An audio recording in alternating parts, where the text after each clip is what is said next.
Ay, nagsaserve ka. Ayun, nagsaserve.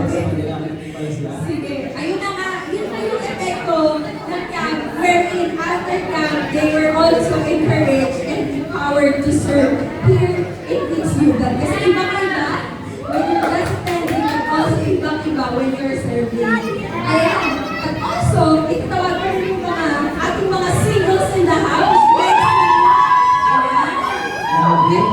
Bigyan sa pagsigaw. Ito po yung mga bagong graduate, young adults, working, single, dating.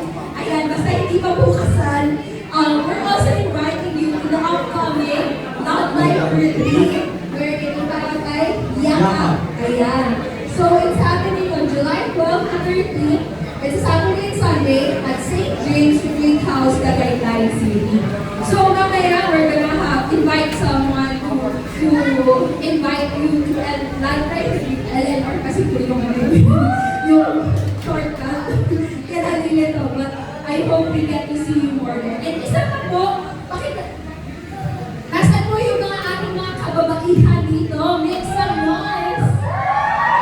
Ayan ang taas, ang taas ng beach. So, we would like to invite you to the upcoming Jewels Conference. She will not be moved. It's happening on August 2, 2025 in Wat Ayala, Space Wat Ayala, Makati. So, it's a day for all women here coming from different seasons of life para magsama-sama at mag-grow together as a woman after God's heart. Yun. Grabe talaga the Christmas in lahat ng or kababaihan or youth or singles. So talaga lahat po ay kasama dito sa the Christmas. And soon, sana ba yung mga couples? Meron din po tayo mga couples dito. Ayan! And also, meron din tayo mga kids dito. So, ibig sabihin, this new belt is not just for the youth, but it's for the singles, for couples, and also for mga young kids. Ayun, kung ako tayo may also kids. For the past year na ako, kasi parang of course the Miss Newbell, parang target ng schools. Kasi let's see, for the past year, nakikita namin na hindi lang talaga yun yung pumunta dito sa the Miss Newbell ito na bless talaga yun.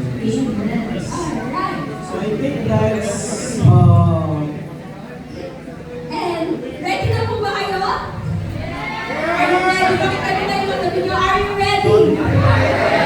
Siyempre, di po namin patatagalin pa.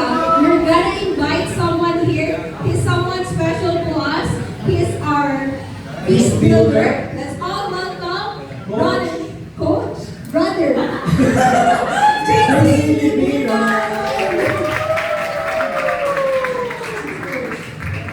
Isa pa. Let's all welcome brother, coach, JC Mira. Let's all come music.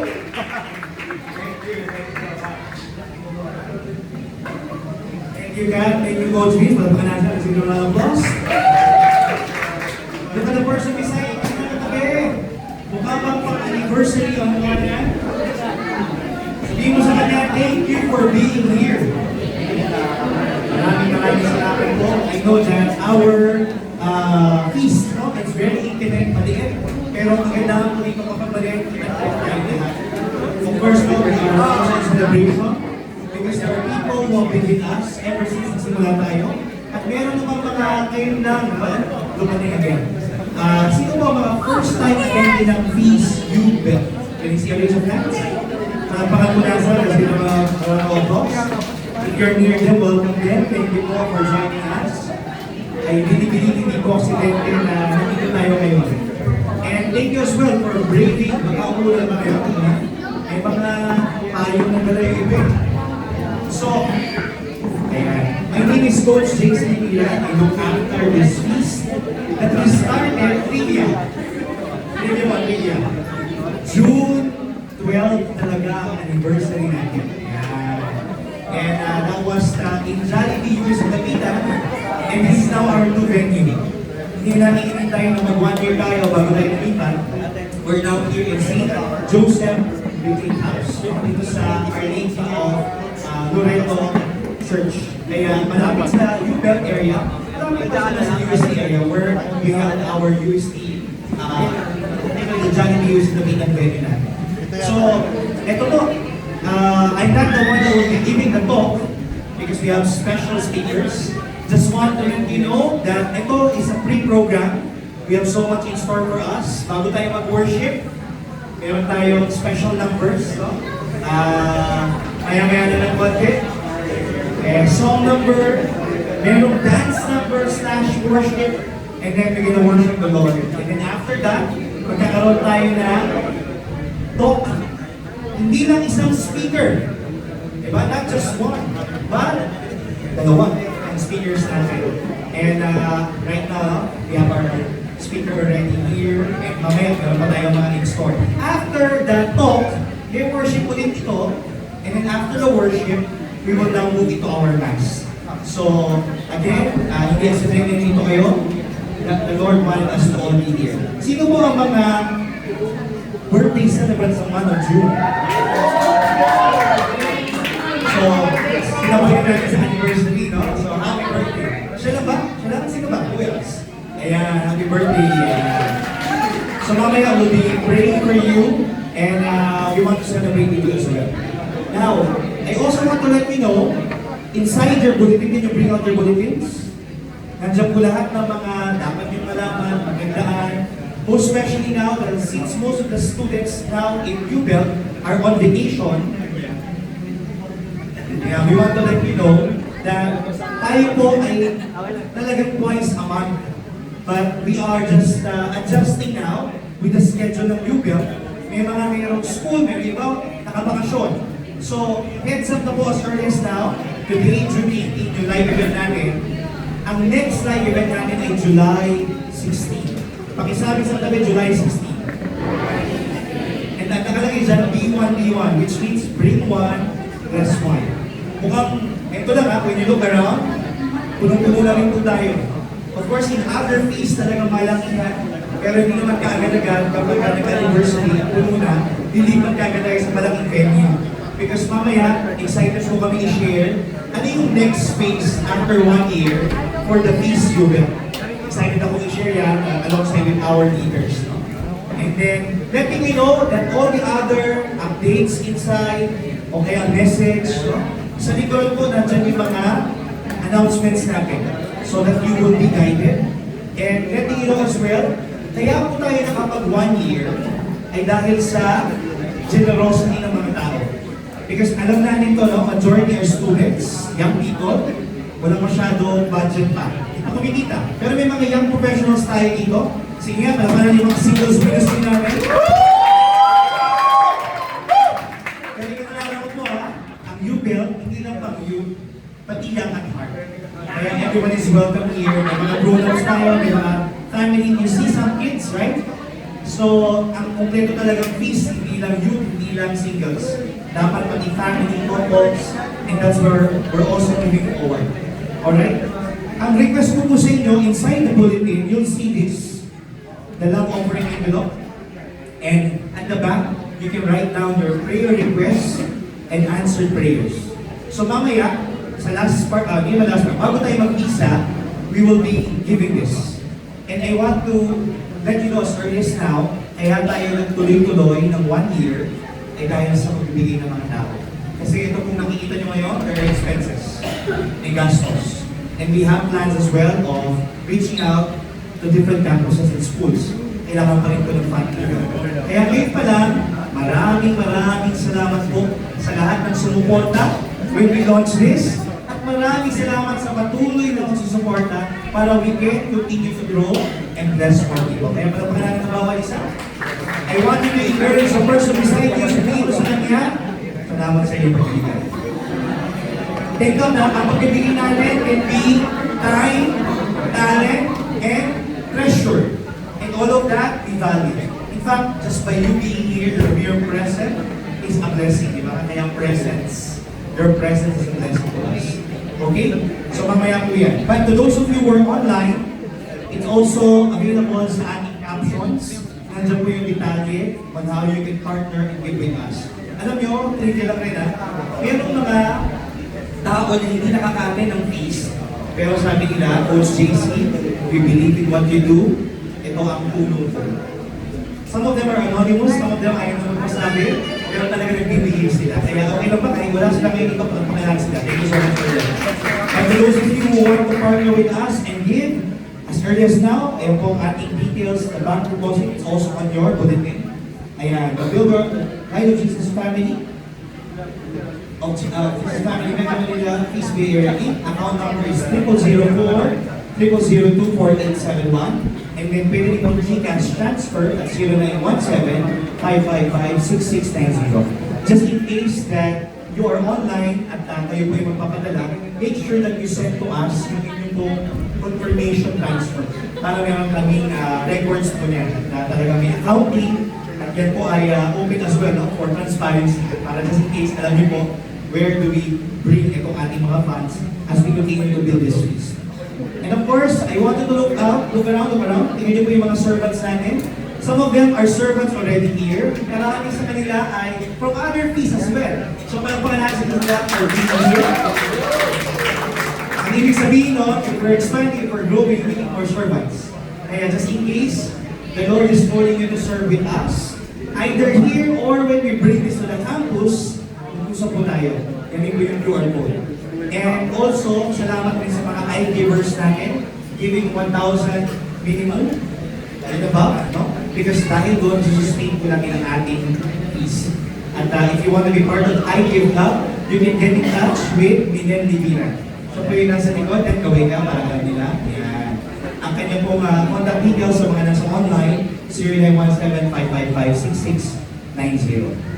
Now, we are about to go to our pre-program. I-ready ko lang po kayo. I hope that also ang music team natin, ang ating team, standby tayo. Alam niyo, we came from Pentecost Sunday, even actually, araw ng kalayaan, as di ba, Father's Day, Trinity Sunday, ang dami talaga. So, there's so much to celebrate, and then now, we're celebrating our first year anniversary. At naniniwala ako, and the same spirit that was sent unto the apostles, diba? They were filled with the Holy Spirit, nagpapatuloy hanggang ngayon. Kaya we came from this message, live a faithful and fruitful life. Pag tingin ang katabi sa kanila, live a faithful and fruitful life. Kaya magpapatuloy ang peace you build ay dahil sa faithfulness natin at sa ating fruitfulness. Kaya, letting you know as well that we are entering a new series na ang title po ay 9 to 5. Sino po dito yung mga nagtatrabaho? Single people or professionals? And to those of you who are working, yan po yung series natin. What the Bible says about our work. And this is something to look forward. Special talk tayo ngayon, pero when we go online next Wednesdays, di ba? Kasi ang next live event natin ay July 16. Ito po yung series po natin. I just want to give you a heads up. Now, everybody take a deep breath. Inhale. Exhale. So ito ang kagandahan nito, masanay kayo sa ingay. Kasi sabi nga, no, pag may mga bata, or minsan naman tabi mo maingay, ibig sabihin may buhay. Amen? Kaya tingnan mo yung tabi mo. Mukha bang maingay talaga yan? Kung maingay kayo, diba, sa ibang bagay, dapat mas mag-ingay tayo para kay Lord. Amen? O, palagpakan natin siya, let's give a round of applause. Kaya, ayan. Ang ating tema ay audience of one. And for this part, alam nyo, I wanted to call someone just to quickly share. Si Erwin, ayan. I'll be calling this person. And this person is someone that I look up to pagdating sa social media. Okay? Actually, dalawa sila. Mamaya, I'll call the other. Amen? And then now, I'll be calling Ron. Ron, can you come over? Ano pa natin sa nangyay? Kaya? Who's joining us right now? Yes. Kanina umaga magkasama kami sa Gabay on a radio program. Maybe we can give another microphone for Roniet. At pinag-usapan namin yung topic ng audience of one. So just to set the tone, to prepare us, dahil after ito, dire-diretso na ron. Something that we share about audience of one. Ano bang ibig sabihin ito? Bakit ito mahalaga? Go. Ito na. Kanina po ba, nag-usap kami about audience of one sa Gabay kanina.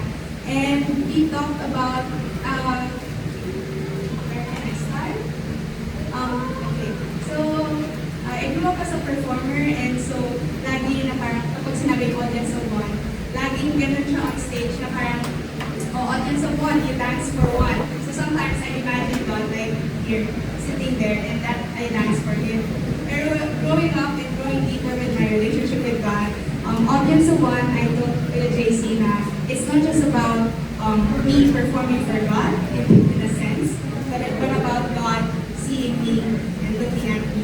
And I think that changed my perspective na it's not just about me doing something for God, but it's about God seeing me and loving me first so that I can like perform or love Him. So yun po, audience of one. Amazing. Ron, stay for a while. I want to show this next photos. Ito ko recently, kumatin kami ng worship concert sa MOA Arena. And if you can see this, ayan kami ni Ron, nakita kami kasi ito one giving the ticket, tapos papasok Thank you, kami. JC. O, di ba? Maraming salamat, di ba? Ayan. And then, you get to see there are some people in the crowd who's not just after the concert, pero hindi mo ba magpa-picture sa inyo? Kasi si Ron po, nag-dial, if you look online, particularly sa Instagram, TikTok, even Facebook, ayan, talagang ang daming followers. And it's just so good because sinasabi niya, yun nga, a reminder, hindi ako dapat yung sundan. If you get to see the last photo, that speaks about becoming an audience of one. Wala ka nang pakialam sa iba, ang mahalaga sa iyo, si Lord, wala nang iba. Yeah. Thank you, Ron. Thank you so much. Thank you po. Yay! Sige. And then one more is Emmet Julian. Ayan, si Emmet come here. Si Emmet naman ay mahabang kwento, brother. But the shorter version of this is also in the social media, particularly TikTok. At bukod doon sa pagkakakilala namin, I got to disciple him and we got to do Love Someone Today online. So what you're also seeing here is just the event. But beyond that, may mga conversations. And maybe, Emmet, ang isang gusto kong tanong, maybe we can share to them is that, how has that journey helped you? Yung conversations natin, kwentuhan natin, paano ito natulong sa inyo? So during yung discipleship ko with Coach Jason, ang dami ko tutunan is not because. Lagi kong sinasabi na hindi pwede hindi matapos ang week without Coach Jason hindi nag-aaral. And very good lang naman yun. And then, naman po ba yung pagkataya ng Coach? Maybe just offer lang ito na yung, ano na ako, parang pin-over ko na in terms of our journey together. Ayun, first nag-call na kami, tunod ako sa Coach. Pero ako sa kanya, Coach, kailan po ba ang right time to get baptized? And then, galing ako noon sa field trip namin, I'm from UST, tourism student. Galing ako, Any UST represent? Ano ba meron? Yes. Sige. galing ako field trip doon, and then sabi ko, parang there's something missing talaga. I think I need to build a relationship with God. So, pinakamalapit na tintay ko lang, pakita ko sa Coach Casey. Coach Casey, I need some help. Then nagdasal kami, nakatayo lang ako nun sa harap ng magpapagalan sa Pinuban. Ay, gano'n lang ako. Then sabi ni Coach Casey, that's na-disciple siya. And fast forward to today, tuloy-tuloy pa rin yung conversations namin. Si Emmet po is a working student, but at the same time, also just like Ron, who's also into social media. And right now, ano ang advocacy na ginagawa mo sa social media? Right now, I do have a series na pinapromote ang Men's Mental Health Awareness Month for the month of June. So every day ako nag-post until the end of June. Sana. No.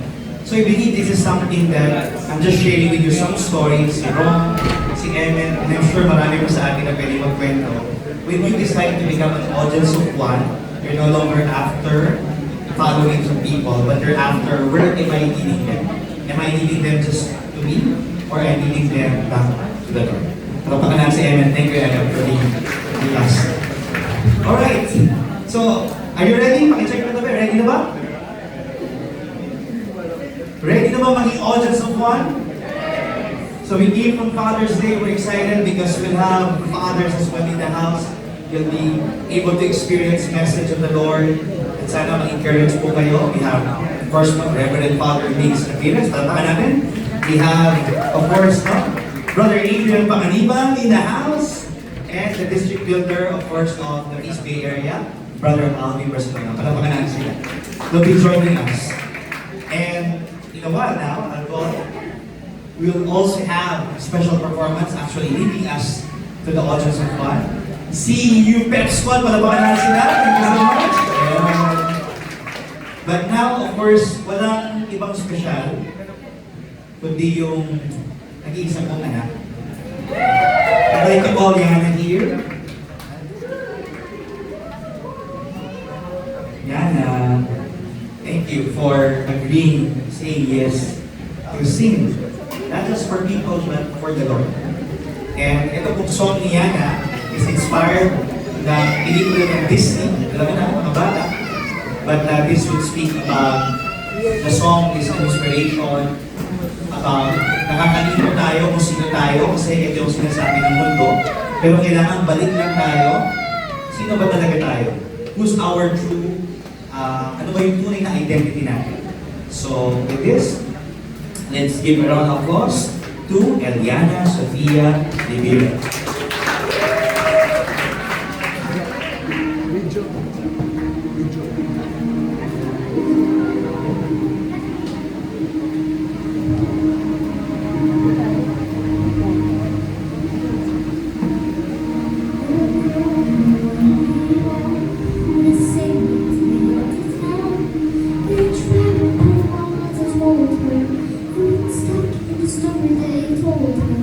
Another day where she feels joy.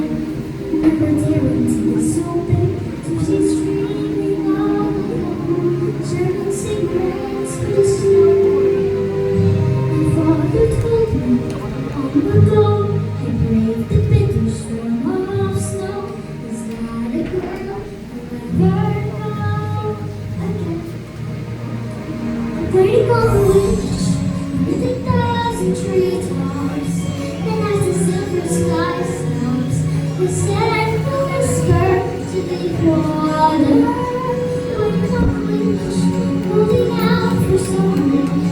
Hoping somehow, someone, I'll be like my father's brother. Close my eyes and sing the word I want to be. Wishing you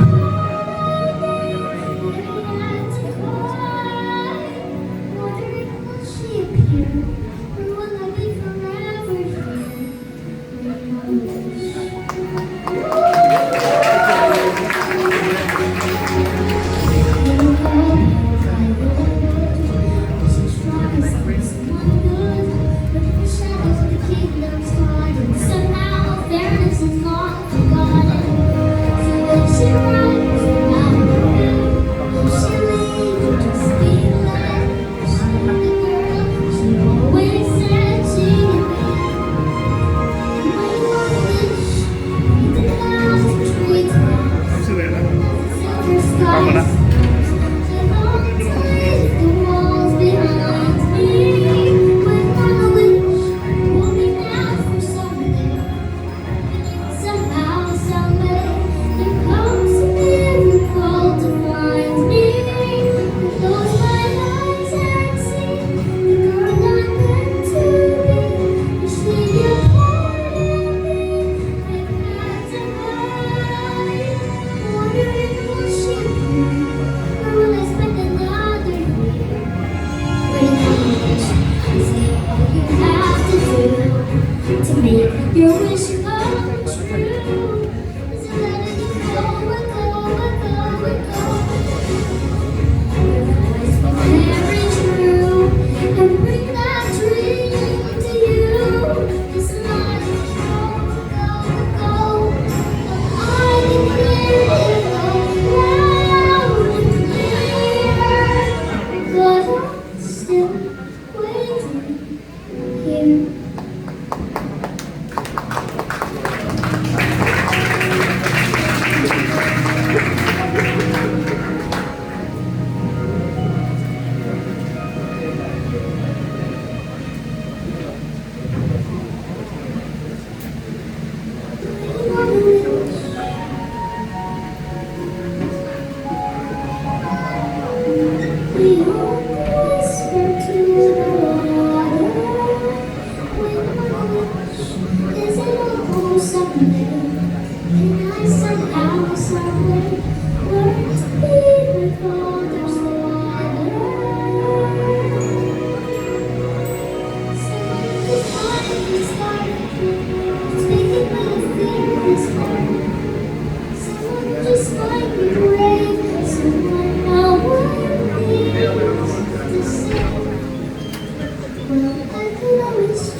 wake up and it's me. No, no.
Jesus, you are the one.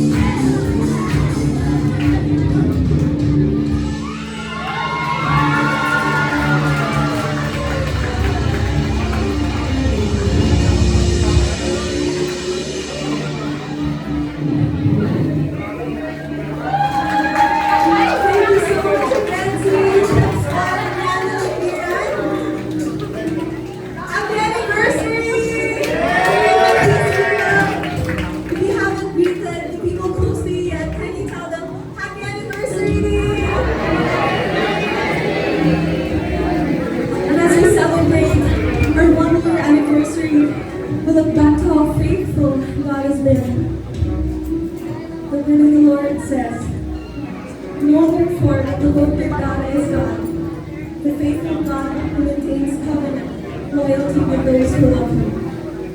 And aren't we people who love Jesus? Aren't we people who love God? Amen? And this kind of love, this love is the one thing that we can't keep silent about. Because when we love someone, we let it be known to them. Amen? So, isn't his name worthy to be lifted up? Isn't his name worthy of the highest praise? If you believe this, I want you to come and worship with us. And even if you're struggling to believe, we will all worship together. Let's sing with conviction until our faith overcomes our hearts. And so if you're ready, we can clap our hands like this.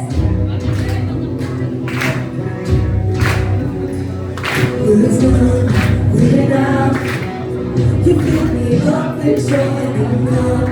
Without my cup now overflows. Was broken without, but now you made me whole. You call me as your own. In all of what you show, I'm ready to speak of all you've done. I'm you. See your kingdom come, I'm running, declare, when I can fall from me.